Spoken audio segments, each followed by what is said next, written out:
Assalamualaikum warahmatullahi wabarakatuh. Salam, Om Swastiastu. Namo Buddhaya, salam kebajikan, salam sejahtera untuk kita semua.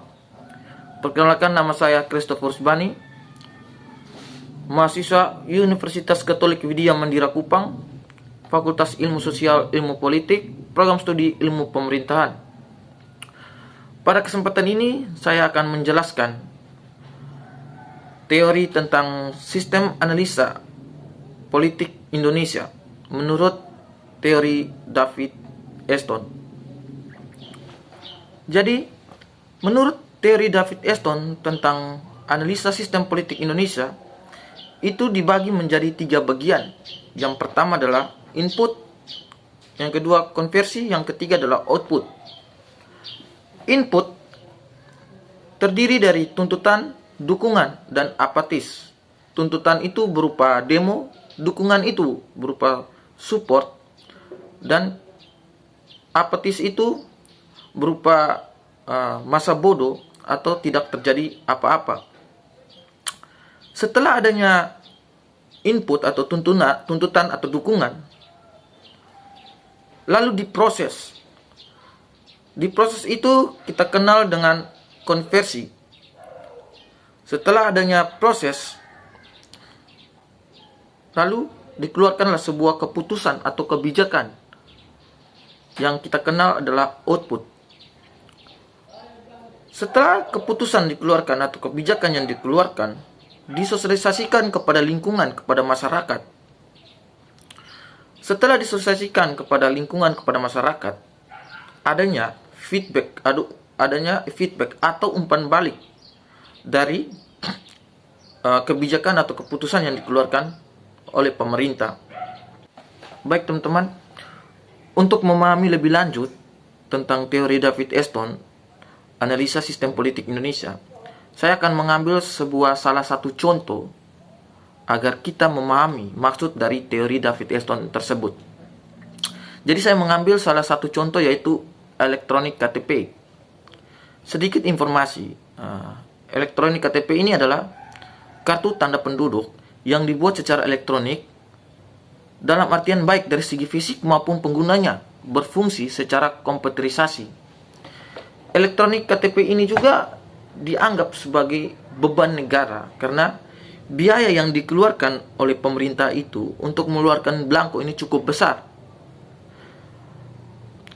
Elektronik KTP ini juga masih saja ada oknum-oknum yang memanfaatkan kepentingan pribadinya, yaitu mencuri uang negaranya untuk kepentingan pribadinya dengan memanfaatkan elektronik KTP ini, seperti kasus-kasus kemarin. Karena negara melihat bahwa biaya yang dikeluarkan oleh negara untuk elektronik KTP ini sangat besar, oleh karena itu negara membuat suatu kebijakan, suatu aturan baru yang kita lihat di Undang-Undang nomor 72 tahun 2022 tentang penerapan KTP digital, berbentuk digital. Sejauh ini penerapan KTP digital ini sudah terlaksana dengan baik. Ada 58 kota atau kabupaten di Indonesia ini sudah disosialisasikan KTP digital, sudah diterapkan secara baik. Ada beberapa persen orang-orang yang menggunakan KTP digital ini. Kebijakan yang dikeluarkan oleh pemerintah itu kita menganggap bahwa itu adalah sebuah output. Lalu, kebijakan yang dikeluarkan oleh pemerintah ini adanya umpan balik dari masyarakat, yaitu berupa tuntutan dan dukungan. Dukungan dari masyarakat karena yang salah satunya adalah mempermudah masyarakat untuk mengakses.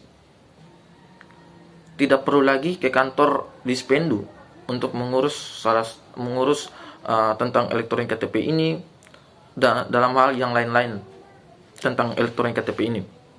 Lalu tuntutan dari masyarakat adalah, sejauh ini masih banyak sekali masyarakat yang belum tahu tentang hal-hal seperti ini. Karena belum adanya sosialisasi kepada masyarakat tentang KTP digital ini. Pemerintah hanya mengeluarkan undang-undang tentang KTP digital ini, tetapi pemerintah belum mensosialisasikan atau menjelaskan tentang KTP digital ini secara langsung kepada masyarakat, atau menjelaskan langsung di lapangan, di desa-desa. Itu belum ada, sehingga masih banyak sekali masyarakat yang belum mengenal tentang KTP digital ini. Setelah ada tuntutan dan dukungan dari masyarakat, atau yang kita kenal dengan input, lalu dikonversikan atau diproses. Setelah diproses, muncullah atau keluarlah keputusan baru dari pemerintah atau kebijakan baru dari pemerintah yang kita kenal dengan output. Di wilayah saya sendiri, pemerintah sudah menjalankan dengan baik. Mereka sudah mensosialisasikan dengan baik tentang KTP digital ini. Mereka turun langsung ke desa-desa, kecamatan, lurah untuk menjelaskan KTP digital ini. Karena riset yang saya baca, Menteri Dalam Negeri Pak Tito Kurniawan itu tidak lagi mengeluarkan belangko,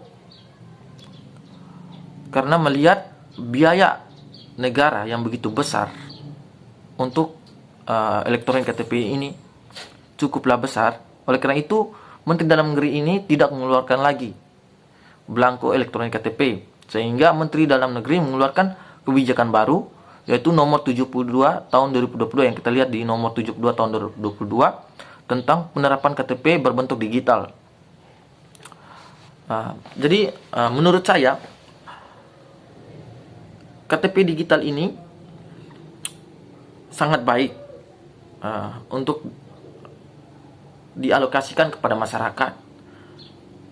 Memiliki kelebihan. Yang pertama adalah kita tidak perlu repot-repot lagi langsung ke Dispendu untuk mengurus KTP.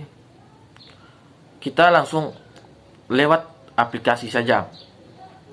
Di dalam aplikasi tersebut sudah terisi identitas kita beserta keluarga kita, ayah, ibu, kakak, adik. Di dalam situ sudah terisi semua identitas pribadi, identitas keluarga kita. Jadi mempermudah kita dalam mengurus yang berkaitan tentang identitas kita.